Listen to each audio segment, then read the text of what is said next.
Comme tu l'as dit, moi je suis issu d'une famille de musiciens, hein. Je pratique la musique allez, autant que je m'en souvienne depuis près de 40 ans, parce que je crois qu'à l'âge de 5 ans, j'avais déjà un accordéon dans les mains. Voilà.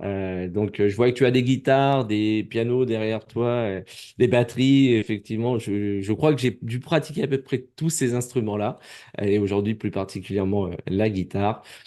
Et effectivement, dans mon activité professionnelle, aujourd'hui, je me suis spécialisé depuis une dizaine d'années dans la création de sites Internet. Et aujourd'hui, j'accompagne notamment les entrepreneurs du Loiret, département où je suis actuellement, eh bien, à développer leur activité en ligne à travers leur site Internet. Voilà.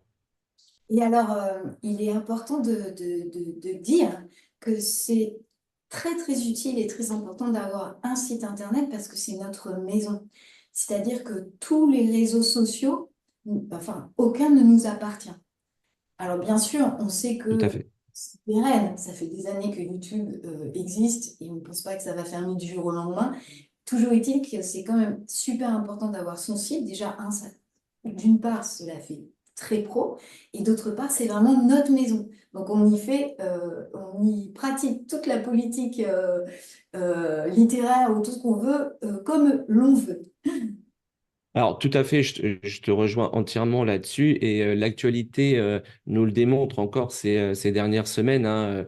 J'ai vu notamment récemment un collectif enfin, voilà, de défense du droit des femmes qui est en train de mener un peu une action parce que leur compte a été fermé au niveau d'Instagram par une décision arbitraire du réseau social. Donc, tu l'as très bien souligné.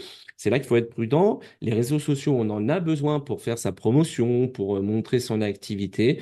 Mais effectivement, ensuite, son site Internet, c'est hyper important de se dire que effectivement, c'est l'endroit où on va pouvoir y faire, bien sûr, toujours en respectant la réglementation en vigueur dans son pays. Mais concrètement, on en est le propriétaire et on en fait ce que l'on veut et on l'organise comme on veut. Il n'y a personne pour venir nous dire, même j'ai presque envie de dire ton hébergeur, à partir du moment où tu payes ton nom de domaine, tu payes ton hébergement, bien ton hébergeur, si tu ne fais pas de choses frauduleuses, ne peut pas venir te le fermer.